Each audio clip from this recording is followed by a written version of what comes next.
In the beginning was the book. 700 years old. The Hoff slammed it down so hard the table rattled. Imagine that. Apparently noting our lack of awe, he dropped a liver-spotted fist onto the book with nearly as much force. Do so now. He swiveled his head to glare at each of us in turn, neck veins bulging with the effort. Close your eyes.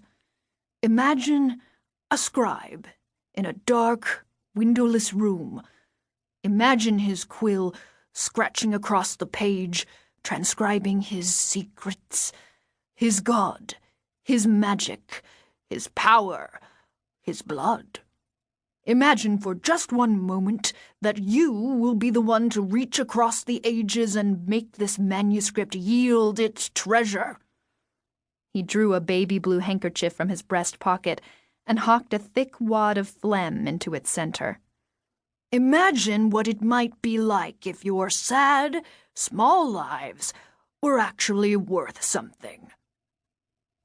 I closed my eyes, as ordered, and imagined, in glorious detail, the tortures I would impose on Chris as soon as we escaped from this musty dungeon of mad professors and ancient books. Trust me, Chris had said, promising me a genial old man with twinkling grandfather eyes and a Santa laugh.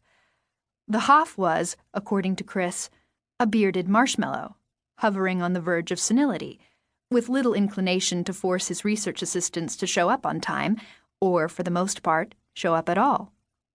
This was supposed to be my senior year gift to myself, a thrice-weekly escape from the ever-constricting halls of Chapman Prep into the absent-minded bosom of ivy-covered academia, a string of lazy afternoons complete with snacking, lounging, and the occasional nap. Not to mention, Chris had pointed out as my pen hovered over the registration form, the opportunity to spend quality time with your all-time favorite person, otherwise known as me. Not that this was in short supply, as his freshman dorm was about 100 yards from my high school locker. The only problem with the dorm was having to put up with the presence of his roommate, who resolutely kept himself on his side of the room while keeping his owlish eyes on us. And now that same roommate stared at me from across the table, the final member of our intrepid archival team. Another detail Chris had conveniently neglected to mention. Chris assured me that Max didn't intend to be creepy, and was, when no one else was watching, almost normal. But then, Chris liked everyone, and his credibility was slipping by the minute.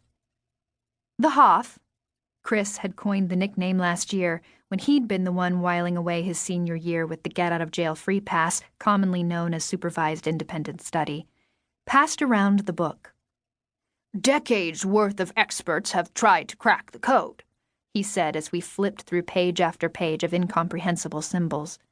More than 200 pages of them, broken only by elaborate illustrations of flowers and animals and astronomical phenomena that apparently had no counterparts in the real world. Historians, cryptographers, mathematicians, the NSA's best code breakers gave it all they had, but the Voynich manuscript refused to yield. Mr. Lewis! We all flinched. The Hoff snarled, revealing a mouthful of jagged teeth, sharp as fangs, and, judging from his expression, soon to be applied to a similar purpose. That is not how one handles a valuable book. Max, who had been rifling through the pages like it was a flip book, rested his hands flat on the table. Behind his glasses, his eyes were wide. Sorry, he said quietly. Aside from the soft hi I'd gotten when we were introduced, it was the first time I'd heard him speak. I cleared my throat. It's not a valuable book, I told the Hoff. It's a copy of a valuable book. If he ruined it, I'm sure he could scrounge up the $20 to pay you back.